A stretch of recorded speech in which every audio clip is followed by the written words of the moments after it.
Good morning, everyone. My name is Kristin Bialobziski, and I'm the Inclusion and Access Consultant for the Saskatchewan Parks and Recreation Association. In advance of and in recognition of the International Day for the Elimination of Racial Discrimination on March 21st, it is my pleasure to welcome you all to today's presentation, Intercultural Competence and Communications with Kristin Enns-Kavanagh. We're thrilled to announce that today's presentation will be the first of 5 in a series of multicultural themed webinars hosted by SPRA and in partnership with the Multicultural Council of Saskatchewan. To learn more about these and other exciting SPRA member opportunities, we encourage you to check out our website at www.spra.sk.ca. To begin, I'd like to acknowledge that SPRA's program, services, and support reaches lands covered by Treaties 2, 4, 5, 6, 8, and 10, the traditional territories of the Cree, Dakota, Dene, Lakota, Nakota, and Saulteaux peoples, and homelands of the Métis. We respect and honor the treaties and move forward with Indigenous nations in the spirit of truth, reconciliation, and collaboration. We're all treaty people. I would also like to recognize our funder, SAS Lotteries. Through an agreement with the Government of Saskatchewan, proceeds from SAS Lotteries are dedicated to sport, culture, and recreation organizations throughout the province. These proceeds are placed in the SAS Lotteries Trust Fund for Sport, Culture, and Recreation, which benefits more than 12,000 sport, culture, and recreation groups and helps nearly 1,000 communities. We're the only province in the country who enjoys this level of support, and for that, we are extremely grateful. Now for a few housekeeping items. On your control panel, you'll see a questions tab. GoToWebinar has no chat feature for attendees. There's only a questions box. Please be advised that anything submitted through the questions box will only be visible to meeting organizers and not the entire group. We'll try to answer as many questions as possible, but are not always able to get to them all.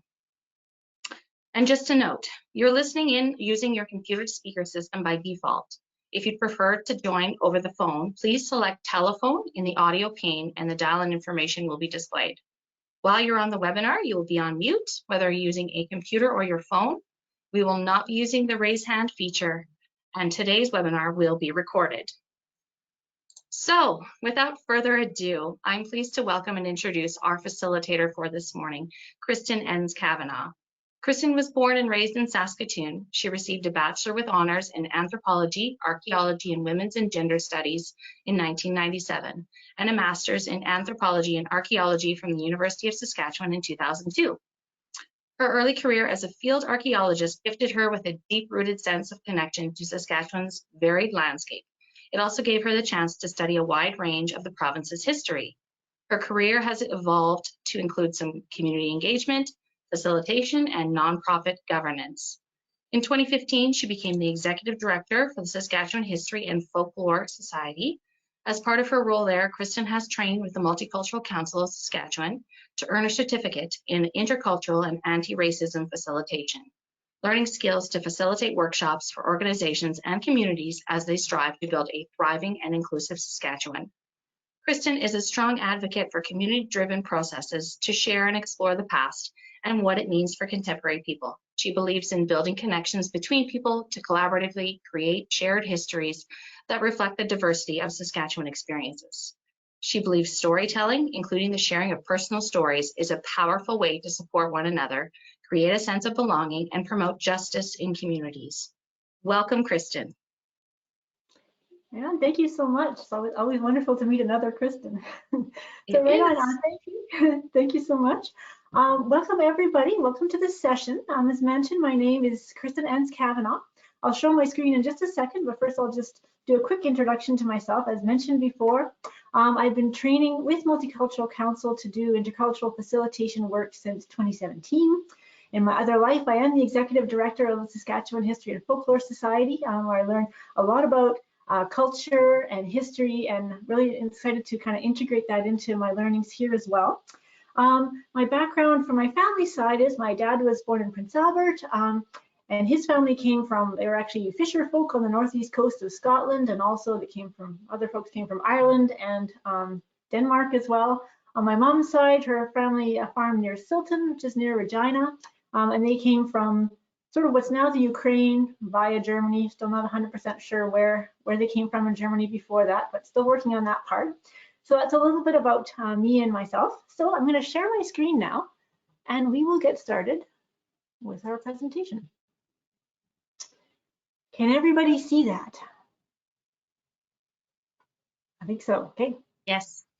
Right on. Okay. So let me get the slides to advance. Right on. So yeah, again, just saying thank you to the Lotteries Trust System and SaskCulture for all the great work that we do. I'm going to do a land acknowledgement of my own here as well. So I want to acknowledge that in Saskatchewan, we're always on treaty land. These treaties serve to govern relationships between Indigenous and non-Indigenous people. I'm joining you today myself from Treaty 6 territory, the traditional territories of the Nahiwak, Nakaway, Dakota, Lakota, Dene, and homeland of the Métis peoples. Multicultural Council's work and support reaches lands covered by Treaties 2, 4, 5, 6, 8, and 10. We dedicate our efforts to these territories and to working together in partnership with Indigenous communities in a spirit of decolonization, collaboration, and change, because we are all treaty people. Right on. So we'll get started with the presentation. Now, some of you are familiar with, we'll be using Mentimeter today. So this is, if you're not familiar, this will be a great way to get into it in a fairly easy way. So you can grab your phones. You can do it on your desktop as well. But if you just go to www.menti.com and use the code you see at the top of your screen there, you can go in and you can let us know if you have a pet in the room with you today, or if you could expect one to appear at any moment. I could potentially have one appear at any moment. So you can do a thumbs up if the pet's there, thumbs down if you want, or you don't have to do a thumbs down. You can just, oh, thumbs up, they're coming in, fantastic.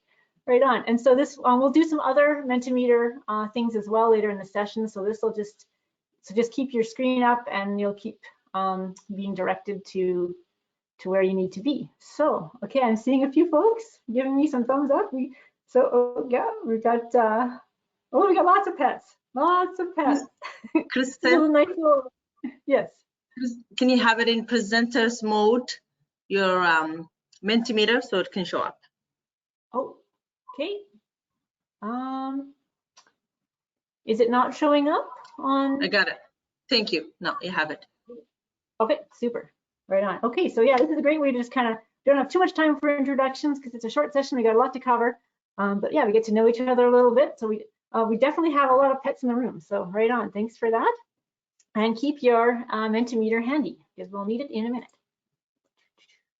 Okay, so a few little thoughts. Intercultural competence work, anti-racism work in general, it's a practice. It's not something that you take an hour session on and then you're done. You're good forever. It's you don't take an hour-long course in being an electrician and then you're suddenly ready to rewire your whole house. No, it's a practice and it's a lifelong practice. For me, I've been working on this for a while and I'm still working on it. We're all on this journey together. There is so much still that I'm working on and don't know, and I don't have all the answers. So it's important to acknowledge that we're all on this journey together, and it is a lifelong practice. So if that's one thing I'm hoping people will take away today. I know here we are with SPRA, with all the various members. We're all leaders in our communities. We're all doing lots of work in our communities. So people can take away the idea that this is a practice that you can keep working on. That will make me really happy and bring that to your communities as well. As a practice, we'll go through this again a bit later too, but be kind to yourself. Myself, I can sometimes I think to myself, oh, Kristin, you do so much of this, you think about this all the time, so why do you still make mistakes? And so it's not helpful to be rough on yourself that way. Just remember it's a practice, and the point is to keep practicing. What we're trying to do is develop the skills to be able to, if we do make mistakes or have a cultural misunderstanding, to be able to realize what's happening, do what we need to make it right, say sorry if we need to, do what we need to make it right, and keep practicing. So be kind to yourself as we do this work. So moving on, this is, as mentioned, this is a series of 5 modules. So I really hope everyone here will join us for all 5. I won't go into detail on this because again, we have a lot to cover today, but you will get some materials in your package after the session that kind of breaks down what's in each of these modules. So a little overview, we're going to talk a lot about culture and identity. Then we'll move into some intercultural competence. We'll get into perceptions, biases, stereotypes, generalizations, how they work for us, and framework for working through an intercultural misunderstanding. Now we have a little bit of time at the end for Q&A. We're going to ask that, because we've got a lot to cover, we're going to ask that everyone hold their questions for the end. But hopefully we'll be able to answer some questions at that time and maybe have some potential to, if we don't quite get all our questions in, we'll have time afterwards to be able to, resources to ask more questions. So let's go on to what is culture? So culture is kind of everything. A lot of you will be familiar with this. It's our arts, it's our gender roles, it's our language. So much of our worldview is encapsulated in our languages. Our humor is a big one, music, technology. It's a little bit about everything. And the important thing is that it is a learned and socialized set of behaviors. So we tend to think about things that just sort of seem natural and normal to us. They seem like common sense, but to me, there's actually no such thing as common sense. It's just things that you've learned over and over and over again in a million different ways from your family, from your friends, from your environment, till it feels like it's instinctive, but it's actually not. It's actually a learned behavior, and like all learned behaviors, cultures can change and they can differ. So another way to think about that is culture as an iceberg. So what you have on the surface is everything that's visible. We have our observable behaviors, how people act and what they say. We have food and clothing, music and dance, popular culture. And so that's just the top of the iceberg. What's actually below that is a whole bunch of things that are informing those things we see on the surface. So we have our beliefs and values. We have ideas about gender roles, how men and women behave. We have ideas about body language and how close do you stand to someone when you're talking to them. Ideas about child rearing, how should children be disciplined? All of those different types of things, ideas of beauty, religious beliefs, those kinds of things, relationships, communication, all of that is below the surface, informing what we see on the surface. And sometimes it can be very unconscious. So for example, when I was a little girl, my grandmother taught me how to knit, which was lovely. She taught me a traditional craft, and that was great. And so she taught me this traditional craft, and kind of without really realizing it, she was also teaching me a little bit about how men's and women's roles work and the kinds of activities men and women do, because in our culture, because she sought me out and taught me to knit, but she didn't seek out my brother and teach him to knit. So now my grandma was a pretty cool lady. So if my brother had shown any interest in knitting, she would have been thrilled to teach him how to knit. But as it was, it didn't occur to her to seek him out on her own. So sometimes we actually transmit these values without even really realizing it. It can be very unconscious. And so the important things to remember about culture is it is dynamic, it can change. Those surface values that we see can change quite quickly. Those surface, the surface food, dance, music, clothes, all those kinds of things that are on the surface, they can change very quickly. But what's below the surface, those deep-rooted cultural values, traditions, beliefs, they tend to change much, much more slowly. And the important thing to remember also is that culture isn't homogeneous. There's a tendency within our own culture to see a lot of diversity, to see where culture is different, and to see a lot of individual variation. And if we're looking at cultures that aren't our own, to sort of see them as monolithic, but that's actually not the case. There's tremendous diversity in all cultures. So for example, in Saskatchewan here, we have at least 7 Indigenous languages. Some like Cree have more than one dialect. So we have 3 dialects of Cree. We have Dene, Dakota, Lakota, Nakota, Saulteaux, and Michif. So tremendous variation within culture. And the important thing to remember about culture too is people are individuals and they don't always act and think in ways that you might expect based on their cultural background. So culture is a learned behavior, but it can vary tremendously, and it is dynamic and it does change. And the important thing about culture as well is it's so important to our identity. Why is culture so important? Why is it so important to recognize it in ourselves and respect it in ourselves and in others? It's because it's so important to our identity, our feeling of belonging to a group. It's sort of central to who we imagine, who we think that we are, where we feel like we belong. So for example, I was doing some youth workshops for History and Folklore Society, which had youth that were new to Canada. And so as a result, I took a course on mental health for new Canadians. And so one of the things that they mentioned was that folks who identify strongly with their home culture, or who have formed a strong new Canadian identity, or who have formed a strong identity kind of in combination. They're put in both worlds, or they have a strong identity based on both their home culture identity and the Canadian identity. tend to have, have good mental health outcomes, but where mental health outcomes tend to not be as good is with folks who don't identify with either. So you really need to identify somewhere with someone with some cultural identity. It's really important to have a sense of identity and have that good mental health and things like that. And we tend to see things through our cultural lenses. So our lenses tell us how to look at the world, how to interpret what we see that's happening in the world. And so we tend to interpret those things through our cultural lenses. Through our own personal knowledge and those things that we learned based on how we grew up, what we were taught from the time that we were born, what we're socialized into, those are all our cultural lenses. And the cool thing to remember about that is within Canada here, we always say, oh, we don't have a culture, but that's not true. We do have a culture. There is Canadian culture. There's even, I believe, unique Saskatchewan culture. We definitely have our own cultural lens. So that's quite exciting. It can be a little bit difficult to see. Often when we look at culture, sometimes it's easier to see when you have perspective of some kind. So maybe it could be a historical perspective. When we look back in time at ourselves, it's a little easier to see our culture historically because we have that distance of time. And if you're looking at a culture that isn't your own, sometimes you have that distance of perspective and it's easier to see culture. So it's a lot more difficult to see your own culture, but we do have it. So as an example, when we go into communities and we're talking about intangible cultural heritage, that sort of oral traditions, things that are kind of not very tangible, and we say, what's your heritage? Folks say, oh, we don't have that. We don't have any culture. And then you say, oh, well, do you celebrate Christmas? Do you have fall suppers? And oh yeah, okay, we do have that. So, it's just a question of kind of starting to map out and realize where our culture is. So for me, I really am interested in language because language is such an encapsulator of culture and worldview. So like here in Saskatchewan, you might hear some expressions like, you never get anywhere staying at home, or one of my favorites, come again when you can't stay so long. I heard recently another really good one, busier than a fiddler's elbow. So, we have all kinds of our own cultural expressions that are representative of unique Canadian and Saskatchewan culture. Saskatchewan has one totally unique expression that I know of, which is, you might have heard of, which is bunny hugs. I was very surprised to learn that the whole rest of the world calls bunny hugs either hoodies or hooded sweaters.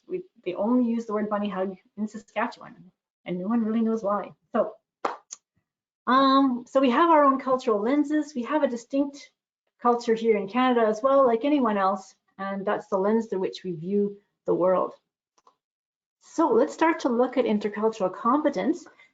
So as you look on this graph here, you'll see we've got a multicultural community where you have everyone working together, but they're all staying kind of a little bit separate. But when we talk about intercultural, we're talking about cultures coming together in mutual respect and respect for each other and valuing each other's traditions and ways of doing things. And when that happens, everyone actually comes away a little bit changed, and we wind up being something new. It's the greater than the sum of its parts. So that's really excellent. I guess it's basically a bit of the old idea that two heads are better than one. If you're, like, say, for example, on a board of directors or something, and everyone tends to think the same way, that can be nice. But sometimes when someone from a different perspective comes in, you can look at how to solve problems in a way you maybe hadn't thought of before.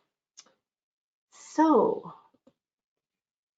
what is intercultural competence? So part of it is that self-awareness. So being able to understand our own culture, our own cultural self, our identity within that culture as an individual, and be able to actually start to map some of that out a little bit. And we'll look at a little bit of that, more of that going forward. It's also having knowledge and awareness of cultures that are different from your own, learning a little bit about the cultural norms, the values and beliefs, the orientations of other cultures, and then having those bridging skills to be able to navigate those intercultural situations where we're together and we're learning to change and bridge our behaviors and create some cultural commonalities. So getting back to this idea of all the different ways that cultures can be the same or can be different, there are a number of sort of orientations that are sort of well understood as being able to be different between different cultures and yeah, just different across cultures. So time is one of those ideas about whether it's most important to start an event on time or whether it's most important that all the people who need to be at that event are there before we start. Ideas about gender roles, emotional expression, whether it's okay to make be very emotional in public, or whether you tend to kind of keep those emotions hidden. All those are part of our culture, and they can differ across cultures. Communication methods, direct or indirect communication, we'll get into that in a minute. Hierarchy, whether you could be quite an egalitarian as a culture, or you could have some quite strong hierarchies where people need to maintain the hierarchy. Those types of things can differ quite a lot across cultures. So let's look at one of them. We don't have time to go into all of them in depth today, but we'll look at one of them just as an example. So here's direct and indirect communication styles. Indirect, it's all about being friendly. Questions should be phrased so as not to offend. I don't know if you're me, you may spend lots of time agonizing over an email, making sure there's no possible connotation which could potentially give offense. Yes may not always mean agreement or understanding, avoiding embarrassing people. Direct, short, direct questions show respect for a person's time. Yes is always yes and no is always no. You can say what you think in a polite way and it won't be taken personally. So just different communication styles. So again, I'm coming back to language here. Say what you mean and mean what you say is an English proverb. Nothing done with intelligence is done without speech is a Greek proverb, so kind of on the more direct end of things. Hear one and understand 10, Japanese proverb. It's good to know the truth, but it's better to speak of palm trees. It's an Arabic proverb. And so my experience is starting to be that sometimes it really helps. People need to hear about palm trees instead of hearing directly. Sometimes that really helps. On the other hand, sometimes it's really helpful to have someone just say what they mean. So neither is better or worse, they're just different. So here's a number of these cultural orientations, and you will get a handout at the end of the session. And I'd really advise you to, or ask you to go through it and just look at all these different cultural orientations and see where you fit on the scale. And if you're Canadian born, just think about how here in Saskatchewan, yourself or other folks you know who are also Canadian born might fit on some of these scales. So we'll look at, as an exercise, we'll look at individualism versus collectivism kind of right away here. Monochronic and polychronic, that's again that idea of time. Egalitarian and hierarchical, being direct communicators or indirect communicators. So I would really ask you to go through that sheet that you'll get at the end of the session and just see where it all falls as part of mapping out your own cultural orientation and starting to build that, that bank of knowledge about yourself and your own culture. So let's do a little exercise on that one. Here's cultural orientations again, individual versus collective perspectives. So what we'll do here now is if we'll all go back into our Mentimeter. If it's still on your phone there, you may have to have a look at it and it will say presenter has a new slide, and you can just go to the new slide. And so what we'll do is I'll give you a few minutes. I'll maybe read out the different options here and you can have a look at it. And when you've figured out where you're, so we have a scale here kind of from left to right, very individual to very collective perspectives. So go ahead and figure out where you'd like to place an X that would represent your own cultural organization, cultural orientation. And when you're ready, just hit the thumbs up button. So I'll read a few of these while we're going here. I feel best when I'm responsible only for myself and my own work, or I feel best as part of a group or a team. The individual is the base unit. In collective orientations, the group, usually family, is the base unit. Personal fulfillment is the greatest good versus group harmony being the greatest good. Children are taught to stand on their own. In more collective orientations, children are taught to depend on others. Recognition for achievement is often on the individual in individual orientations, whereas in collective orientations, recognition goes to the group. Your identity can be very personal and individual, or identity being a function of group membership. And so if I'm okay, my group's okay, or on the more collective side, if my group is okay, I'm okay. So I'm going to let everyone have a little look at that.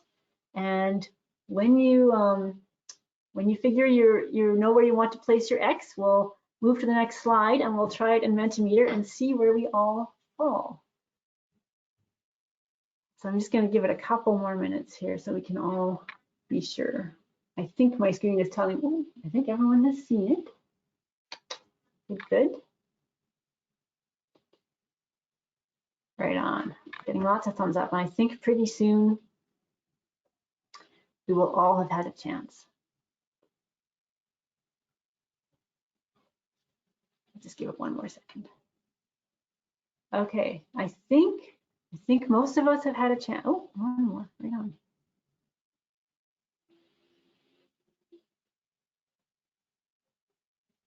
Give it one more second. Okay, so if you haven't quite had a chance, that's okay. You do have an opportunity to go through this again when you get that sheet. So let's move to the next slide.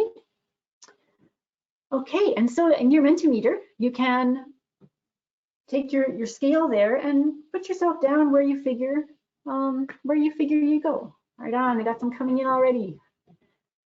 This is the first time I've done this, so this is quite exciting. People are voting. Right on, 9 of us have put in their answer. Oh, we're right in the middle. Right on.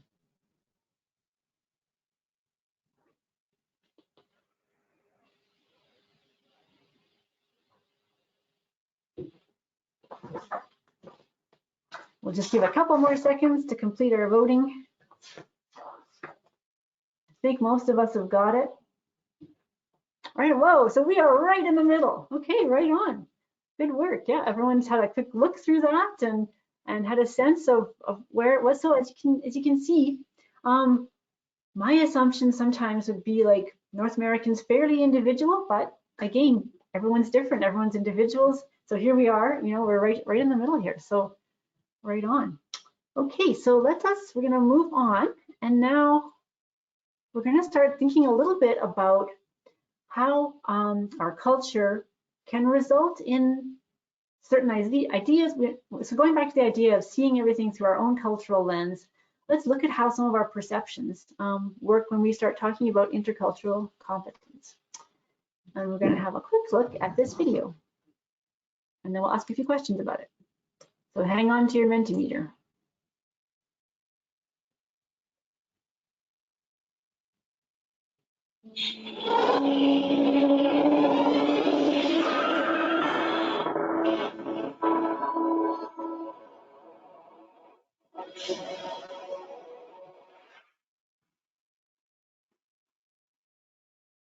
So imagine you're standing on a street anywhere in America, and a Japanese man comes up to you and says, excuse me, what is the name of this block? And you say, I'm sorry, well, this is Oak Street, that's Elm Street. This is 26th, that's 27th. He says, okay, but what is the name of that block? You say, well, blocks don't have names. Streets have names. Blocks are just the unnamed spaces in between streets. He leaves a little confused and disappointed. So now imagine you're standing on a street anywhere in Japan. You turn to a person next to you and say, excuse me, what is the name of this street? And they say, oh, well, that's block 17 and this is block 16. And you say, okay, but what is the name of this street? And they say, well, streets don't have names. Blocks have names. Just look at Google Maps here. There's block 14, 15, 16, 17, 18, 19. All of these blocks have names. And the streets are just the unnamed spaces in between the blocks. And you say, okay, then how do you know your home address? I said, well, easy. This is District 8. There's block 17, house number 1. They say, okay, but walking around the neighborhood, I noticed that the house numbers don't go in order. I said, of course they do. They go in the order in which they were built. The first house ever built on a block is house number 1. The second house ever built is house number 2. Third is house number 3. It's easy, it's obvious. So I love that sometimes we need to go to the opposite side of the world to realize assumptions we didn't even know we had, and realize that the opposite of them may also be true. So for example, there are doctors in China who believe that it's their job to keep you healthy. So any month you are healthy, you pay them. And when you're sick, you don't have to pay them because they failed at their job. They get rich when you're healthy, not sick. In most music, we think of the 1 as the downbeat, the beginning of the musical phrase. 1, 2, 3, 4. But in West African music, the 1 is thought of as the end of the phrase, like the period at the end of a sentence. So you can hear it not just in the phrasing, but the way they count off their music. 2, 3, 4, 1. And this map is also accurate. There's a saying that whatever true thing you can say about India, the opposite is also true. So let's never forget, whether at TED or anywhere else, that whatever brilliant ideas you have or hear, that the opposite may also be true. Domo arigatou gozaimashita.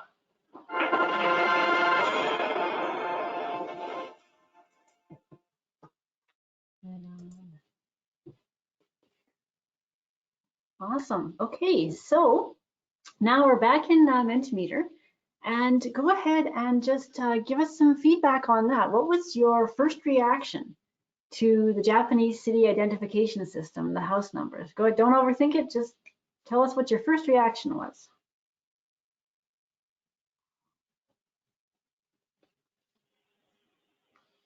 Cool. Neat. Did not know that. Right on. Cool. Logical. Cool. Had no idea. Sounds confusing. Yeah. Different. Fascinated. Nice. Interesting. So as you can see, we're doing a word cloud here. So the things that got responded the most wind up being the biggest. Awesome. Logical. Unique. Different. Right on. Awesome. Opposite. Yeah. So interested in learning about something from another culture that a lot of us, didn't know about. Sounds confusing in some instances, can, also kind of unique. Yeah, just interesting to find out how other folks do things. Yeah, right on. Okay. Oh, still getting a few more answers. Had no idea. Different. Right on. Awesome. Okay, so we'll jump to the next question. So how quickly did something come into your head right off the hop to explain or to make sense of that?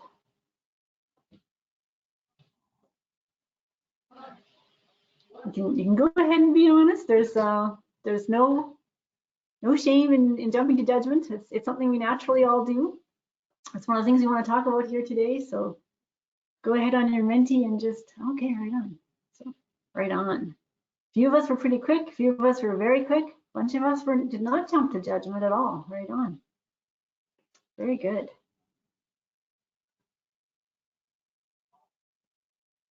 Let a few more answers come in.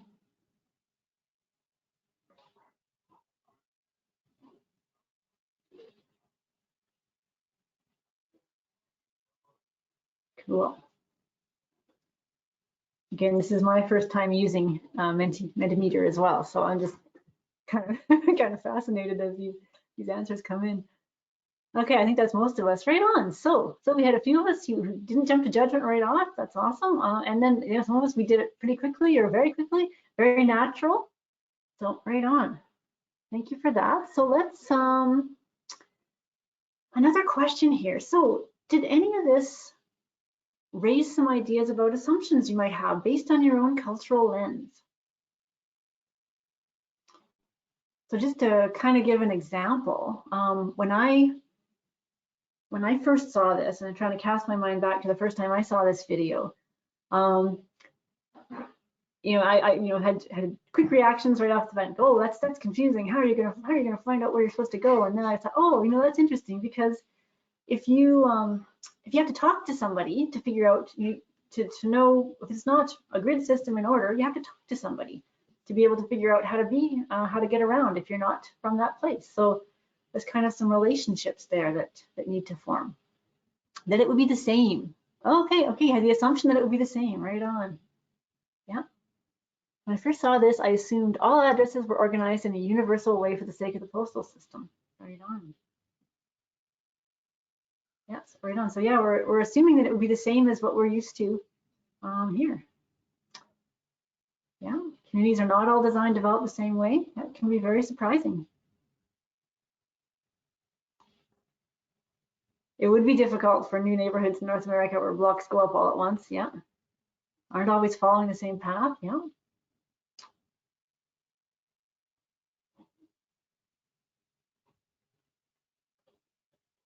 Awesome. Right.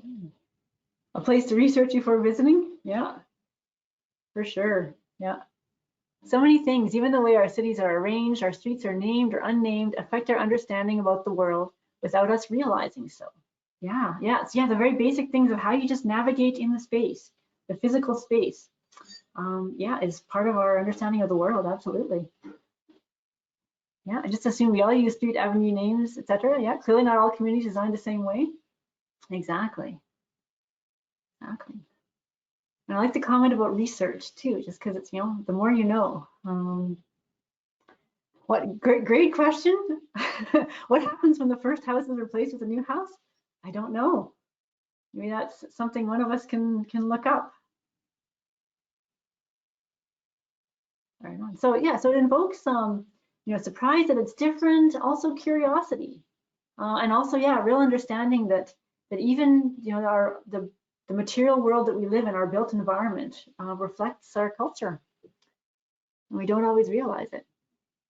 Awesome. Okay, so I'm gonna move us along here because we do have some other stuff we want to. Anything else? Just quickly, how do our assumptions and biases affect our interactions, especially cross-cultural interactions? So what are the things that came to mind now, the assumptions that we had, especially those ideas of assumptions about imagining that things are going to be the same, and then, oh, they're not quite the same. How does that affect our interactions? And we'll just take a few little answers here, and then we'll go on, because there's a bunch of stuff I kind of want to get through here, and some other engagement parts that I want to make sure we have time for. So yeah, it can lead to misunderstandings for sure.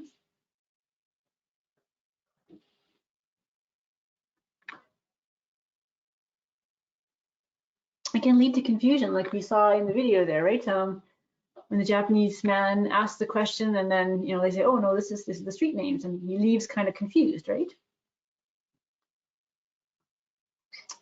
Yes, so it can definitely lead to misunderstandings. So, like, oh, right on here, fear of the unknown, right on. Okay, yeah. So if we know that it might not be what you're expecting, then what is it going to be like? Yeah, for sure. Absolutely, yeah. So it can make us uncomfortable or awkward, but can also be an important learning opportunity. Fantastic. Could offend without meaning to? Absolutely. Yeah, can lead to, I do not know what they're, yeah, and how can I relate to them? Yeah, right. So yeah, you can, yeah, how to adapt to, interesting, can lead to, yeah, can lead to more talk, opportunities to learn. Yeah, awesome. We don't know what we don't know. Right on, need to be more open to conversations that allow for learning. We can be proud, thinking our way is better. Absolutely. Yeah, these are fantastic answers. Right on. Okie dokie, so let's keep moving on here. So yeah, perceptions and biases, jumping to judgment. We all do it. We all have it. They can, no need for shame. They can be useful. Like we noticed, it can be an opportunity to learn more. And they can, in some instances, kind of be helpful as well. So let's look at the difference between, we talk about perceptions, cultural lenses, biases, generalizations, and stereotypes. Let's look at generalizations and stereotypes. So what are they? So a generalization is something that can actually be helpful. It can be flexible, it can change, it allows for that difference, it allows for knowing that cultures vary, individuals vary. We're not going to expect or be bowled over because someone doesn't behave the way we thought they might based on their culture. Whereas stereotypes tend to put people in boxes. So I'll give you an example here. I had a friend who immigrated to Canada from Germany, and she was eating in a German restaurant in Saskatoon, and she's German, but she doesn't like sauerkraut and never has. And so she asked the waitress to hold the sauerkraut on her order, and this just melted this poor woman's brain. She just was like, "You're German. How can you not like sauerkraut?" So it really, you know, it kind of, she's really taken aback because this person didn't conform to what she imagined based on a stereotype. So those stereotypes can be really restrictive. They're basically putting a single story onto a person, and then actually being, you know, at best confused or at worst offended when people don't conform to the story that you're imagining. And so no one likes to be boiled down to a single story, and no one likes to feel misunderstood in the sense that someone is putting something on them that is not actually how they are. People want to connect, and people want to feel like someone, like all of us want to feel like people get us. So nobody likes when people put us in a box. Generalizations, again, allow for that flexibility and individuality, and they can be helpful. So for example, if I If I plan an event where I know Islamic folks are going to be joining us, then I'm going to make sure maybe I have dishes that don't include any pork. But at the same time, if I meet an Islamic person who does eat pork, I'm not going to be bowled away by it. So again, stereotypes, even the so-called positive stereotypes, can be harmful because again, they're putting us in that box, putting a single story on us, and people like to be understood for who they are, not for someone else's expectations. So let us look at a framework for working through. So we've got, we're on the street corner. We are in a position where we can actually learn something new about a different culture, and we're here. We've got all the emotions we talked about. We're kind of excited. We're kind of curious. Maybe we're a little scared. Maybe we want to learn some more information. Anyway, so we're here, and something comes up. We're on that street corner, and something strange has happened. The man asked where the street, what block this was, and we didn't give him an answer that he expected. We could see that he wasn't quite happy, and we're not quite sure what's up. So the something's up cycle is kind of a way to work through something like that. You notice something's up, and I'll go through these in a bit more detail, and you suspend those judgments, suspend that tendency to jump straight to figuring out the problem right off the bat, using our cultural lens. And then once you had taken that breath, suspended that sort of quick judgment type response, make some sense of it, and move to informed action. So let's look at how this all could work. So something's up, and we all know it, right? When you're in a room and suddenly you realize that either you're uncomfortable, you're feeling maybe threatened or overwhelmed, you're feeling scared, or you notice somebody else, you notice their body language, you notice them kind of shut down, or you notice that they're feeling uncomfortable, or you're looking at them and you know that you've made a gaffe of some kind. You feel awkward.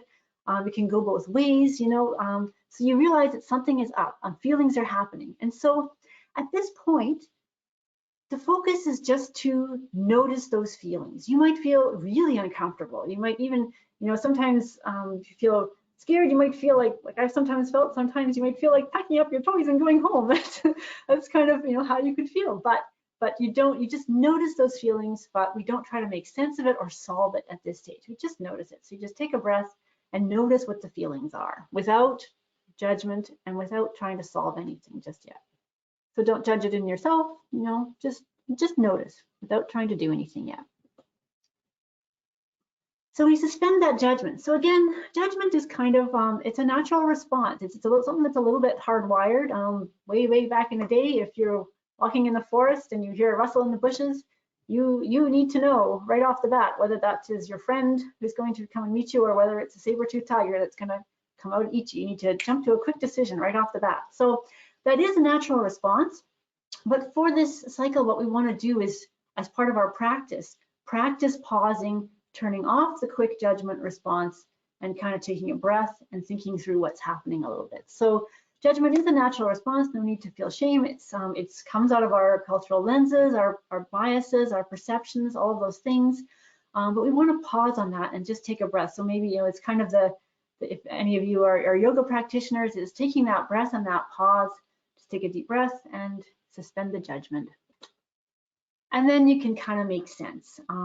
What is this all about? How can we find more information? Some of us, already suggested, we could do a little bit of research. Maybe we could ask if it's appropriate and we know somebody from that culture, we could maybe ask them for help on what might have happened here. We could check in with the person themselves in the moment, trying to understand using the knowledge that we have. So this is that knowledge that we're building up, both about our own cultural orientations, what our own lenses are, and what we do know generally about other cultures. So we're using the knowledge that we're building up as part of our practice.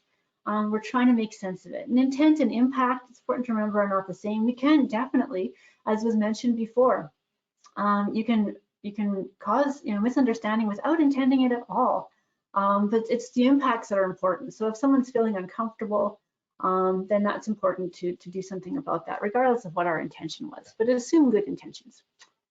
So we're going to do, and we'll talk a little bit more about other tools for knowledge and making sense, our own cultural orientations, and other cultures as well. And then, of course, once you've made a bit of sense about it, figured out, what actually happened here, then of course you can move forward both in the short term and what does this mean for our long-term ability to be culturally adaptive. So we look for the shared goals and we adapt our behaviors. So to kind of talk about this a bit, I'm going to give us a little example. So this is something that actually happened to me, and I didn't use the something's up cycle at the time, so it didn't go as well as I might have wanted. So I'll tell it to you like it happened, and then we'll talk a bit about how it might have gone differently. So we were doing a youth storytelling workshop.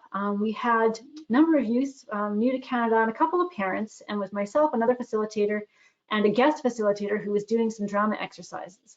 And so just icebreakers and energizers and that sort of thing. So we're playing a game.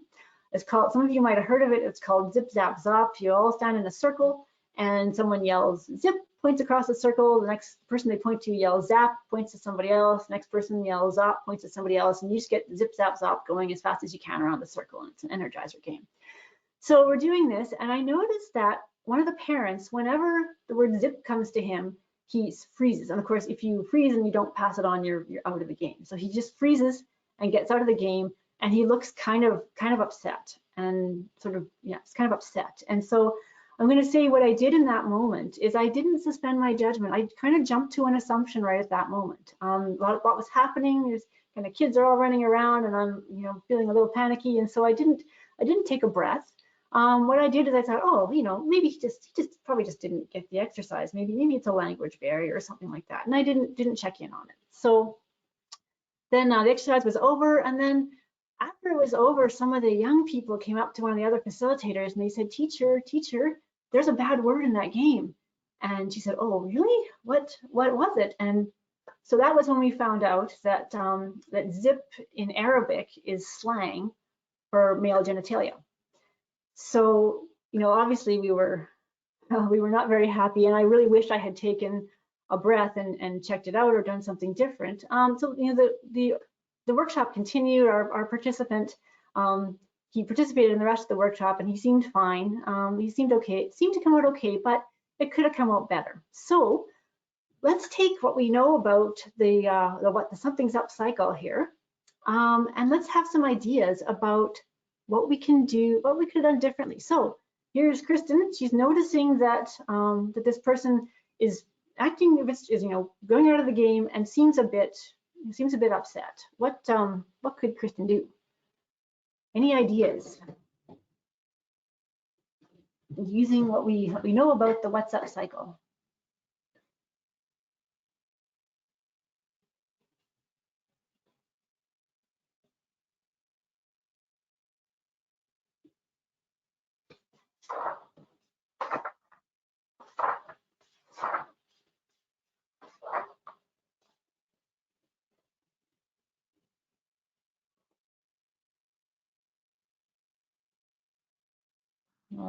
We're all deep in that. Pause and ask. Right on. Yeah. Ask questions. Yeah, absolutely. I think ask an open question. Great. Ask. Yeah. Go. Yeah. Fantastic. Those are all. When I think about it now, those are all the things that I would have done. I would have taken a breath, and I think if I'd taken a breath, I would have tuned into the whole group and not just the person, and also noticed that some of the kids were giggling in kind of a funny way. So, and yes, go over to the person and probably just would have said, yeah, is everything okay? Just kind of check in on that. It's tricky if you're in the middle of an activity, and also, the person still might not have felt comfortable explaining what the problem was. But at least, he would have known that someone was concerned for how he was feeling. Questions are important, yeah. Ask an open question, yeah. Just ask, how are you doing? Everything okay? Fantastic. Okay, I'm going to keep us moving through here because I got a couple more things. We want to leave some time for questions too. So these are all fantastic. Right on. So yeah, so those are great ideas for how we could work through that kind of a question. So awesome. A little bit more on, we had some mentioned before of doing some research and stuff. I'm going to mention this. For me personally, I do really like to do research, acknowledging that, of course, everyone is different, cultures are different. So the information you wind up researching may not do you any good, you may not wind up using it at all. But for me, it's important for a couple of different reasons, beyond just sort of learning and building our knowledge base about other cultures that we might be encountering. So if you're self-educating a little bit, it's a way to be respectful. It's a way to take some time and show some effort for other people that you might be meeting. And it's also a way for me to let people know that I don't expect someone else to leave their own cultural identity at the door when they come and conform to what my expectations might be based on my own culture. So that's important for me. So that's why I like to learn a little bit about other cultures, to sort of know a bit, just be a bit informed. It also takes the onus off people to have to educate you if needed. That's helpful as well. And also it's a bit of that a two-pronged approach to combating those assumptions and biases. So that pause in the what's up cycle is taking a breath and pausing in the moment. So kind of turning off our quick reaction response in the moment. But then also doing a little bit of advanced research can, we'll talk a little bit maybe in later modules about the ways in which our assumptions can kind of sneak up on us a little bit. So doing advanced research is a way to kind of bust up some of your assumptions before you have them. So what kinds of things can we do? We can look at the multi-phase calendar planning tool, learn about religious holidays, other celebrations. I know for me, I'm a huge fan of Christmas. I love Christmas, and so lots of other cultures have holidays where it's really important to spend time with family and all those types of things. So of course, it's being respectful of the diversity and the different religious holidays that get celebrated and how they celebrate them. Another one. So again, these are some things that I like to look up when I'm meeting someone who is quite new to Canada. But again, may not need it. People are different. Situations are different. You may not use any of it. May even cause you to make a mistake based on what you learned. But the point is to put a little bit of that work and effort in to show that that you don't expect someone to park their cultural identity at the door, and to just be a bit informed. So I like to look up on naming conventions, because of course not every culture goes first name, last name. Not every culture uses last names. Even name pronunciation, depending, sometimes you can get, it's getting better and better all the time, and you can go on YouTube and sometimes find ways to pronounce names correctly, so that you can do that awkward practicing part, if you're like me anyway, do some practicing on your own, and you might still get it wrong, but the person can give you, it's a little easier to give a little correction than if you're really just trying to figure it out. How kinship is reckoned is handy. You don't have to know kinship systems because they're very complicated, but it's just important to know that kinship is reckoned different across other cultures. So for example, I have a friend, she's a grandmother, but she had her sister pass away, and the children that of her sister, which I would, from my cultural lens, would be her nieces and nephews, in her cultural reckoning actually call her grandma or kukum now. So just to recognize that kinship is reckoned differently. Again, language is so important, and just a little bit about history, politics, and current events, just so you're aware and informed and can be sensitive. The Canadian Foreign Service Institute Cultural Insights webpage, it's made for, I think, Canadians who are going to be working abroad, but they actually do have information on different cultural orientations of different cultures. So some of the information that we talked about today, ideas about time, ideas about communication, they have a little bit of information on that. So that's a handy one. And again, you may do all this research and it may not apply because everyone's different, but it helps. This is something that's always kind of helped me a little bit. So at least even to have some confidence and feel prepared and things like that. So summary. Intercultural competence is a lifelong practice. Culture's like an iceberg. There's so much under the surface, and it can be hard to see when you're in it. When it's your own culture, it's kind of like you're the fish and your culture is the water. You're swimming around and it's hard to see, but it is there and it can change. It's a learned thing. Some key steps in building intercultural competence are knowing our own cultural identities and orientations. So starting to map out our own cultural expectations, awareness of our own perceptions and biases, and suspending assumptions, avoiding value judgments, those kinds of things. So that is, we'll have a quick little video and then some time for some questions.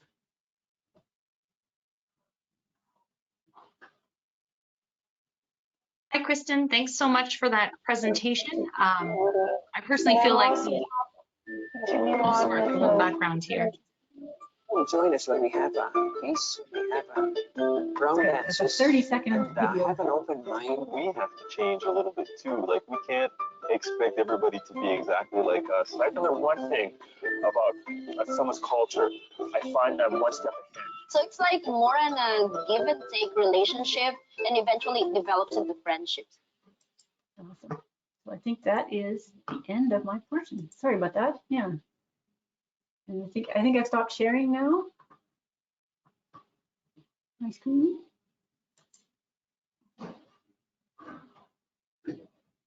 Awesome. Sorry about that.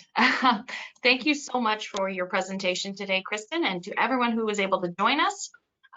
We hope that everyone was able to take away some helpful strategies, enhancing understanding and responding to differences in your communities. Together, we can navigate intercultural misunderstandings and conflicts and take some informed action. On a personal note, I wanted to say that I really appreciated your presentation, especially your description and example of the Something's Up Something's Up cycle, to just suspend judgment, make some sense of the situation, and then take informed action. I think those are some really helpful takeaways for myself. And thank you so much for sharing your knowledge and experience with us all today. We look forward to learning and growing with you through our upcoming SPRA Multicultural Council of Saskatchewan Multicultural Webinar Series. And thanks again for everyone who was able to participate. We hope that you'll be able to join us again next time. Thanks so much, everyone.